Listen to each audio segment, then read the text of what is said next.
మన నగరికి విచ్చేసిన గౌరవ ముఖ్యమంత్రి వర్యులు నారా చంద్రబాబు నాయుడికి మనందరి తరఫున స్వాగతం పలకడం నా అదృష్టంగా భావిస్తా ఉన్నా.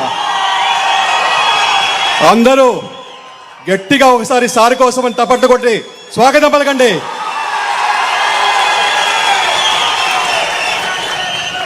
నిజంగా చెప్పాలంటే నేను బాబు గారికి వీరాభిమాని, లోకేష్ గారికి విధేయుణ్ణి. ఒక విధంగా చెప్పాలంటే నా రాజకీయ ప్రస్థానం మా నాయన గాలి ముద్దుకృష్ణారెడ్డి గారి స్ఫూర్తితో స్టార్ట్ అయినా కూడా లోకేష్ గారి ఇచ్చిన స్ఫూర్తితో, బాబు గారి ఆశీస్సులతో, నగరి ప్రజల దీవెనతో ఇవాళ మీ ముందు ఎమ్మెల్యేగా నిల్చోన్నా. మీ అందరి ఆశీర్వాదం ఇది. మీరు ఉండబట్టి, మీరు చేయబట్టి ఇవాళ అఖండ మెజారిటీతో గెలిపించారు. మీకు ఎప్పటికీ రుణపడటం. మీరు ఎంత చేసినా తక్కువే మీ నగరి ప్రజలకి. అలాగే నేను అమెరికాలో ఉండేవాడిని. అమెరికాలో ఉండేటప్పుడు ఒక ఫ్యాసినేషన్ ఉండేది బాబు గారి గురించి. ఎవరు చూసినా బాబు గారి గురించి మాట్లాడేవాళ్ళు. అమెరికాలో అది కూడా అక్కడ పేపర్లో బాబు గారి గురించి రాసేవాళ్ళు. న్యూయార్క్ టైమ్స్ లాంటి ఆ పెద్ద పెద్ద పేపర్లో కూడా బాబు గారి గురించి ప్రస్తావించేవాళ్ళు. అప్పుడు అనుకునేవాడిని, ఒక రాష్ట్ర ముఖ్యమంత్రి, అది కూడా ఇండియాలో, అక్కడ డెవలపింగ్ నేషన్ అంటారు మనల్ని అమెరికాలో, అలాంటిది మన బాబు గారి గురించి అక్కడ విశిష్టంగా రాసేసేవాళ్ళు. అంటే ఒక forward thinking leader, visionary leader, బ్రహ్మాండంగా డెవలప్ చేస్తున్నాడు ఆంధ్రప్రదేశ్ని, ఇవాళ ఆంధ్రప్రదేశ్ రూపురేఖలు మారుస్తున్నాడని చెప్పి వాళ్ళు కోకొల్లలుగా అక్కడే రాసేవాళ్ళు. అప్పుడు అనుకునేవాడిని, అబ్బా మనం గుర్తించలేదు కానీ అమెరికా వాళ్ళు గుర్తించారని చెప్పేది. అలాంటి లీడర్ ఇవాళ మనకి దొరకడం మన చేసుకున్న అదృష్టం. అది నిజంగా చెప్పాలంటే ఇవాళ దేశంలో చాలా పాలసీస్ కూడా సార్ చెప్పిన దాంట్లో ఇవాళ ఆదర్శంగా తీసుకొని చేస్తూ ఉన్నారు.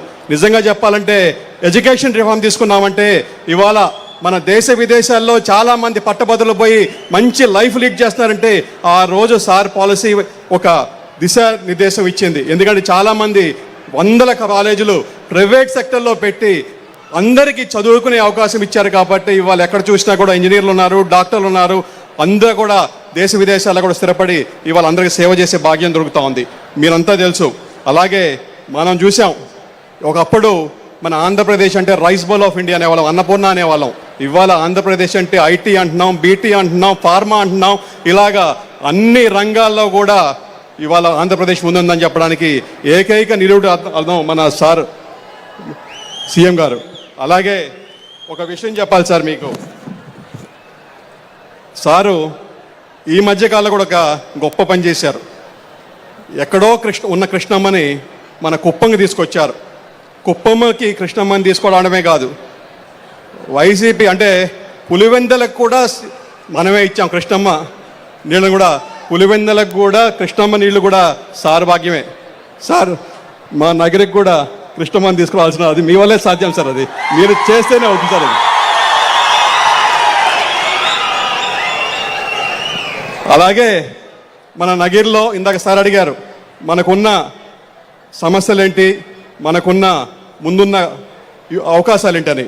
మాకు అన్నిటికన్నా పెద్ద అవకాశం కోసల్ నగరంలో మాకు ఆల్రెడీ ఇండస్ట్రియల్ ల్యాండ్ అక్వైర్ చేశాం సార్. ఒక 2,500 ఎకరాలు అక్వైర్ చేశాము. ఇంకొక 2,500 ఎకరాల దాకా చేయొచ్చు. అంటే 5,000 ఎకరాలు మనం కోసల్ నగరంలో రెడీగా ఉంది సార్. అక్కడ 100 కిలోమీటర్ల లోపు 2 ఎయిర్పోర్ట్లు ఉన్నాయి, 2 సీపోర్ట్లు ఉన్నాయి, 2 హైవేలు ఆనుకొని ఉన్నాయి సార్. ఎక్కడ కూడా నాకు తెలిసి 3వ ఎయిర్పోర్ట్ కూడా రాబోతా ఉంది. ఇక్కడ నుంచి బెంగళూరు పోవాలని కూడా 2.5 గంటే. ఎక్కడా లేదు ఇంత జాగ్రఫికల్ అడ్వాంటేజు. అది కాకుండా మన నగిరి నుంచి వేలాది మంది రోజు 100 బస్సుల్లో అటు రేణిగుంట కానీ, ఇటు చెన్నై కానీ, ఇటు అరకోణం కానీ పోయి పనిచేసుకుంటూ వస్తున్నారు. వాళ్ళకి కానీ ఇక్కడే కానీ ఉపాధి చూపించగలిగితే ఇక్కడే పనిచేసుకునే ఉండే భాగ్యం కూడా కదులుతుంది సార్. అలాగే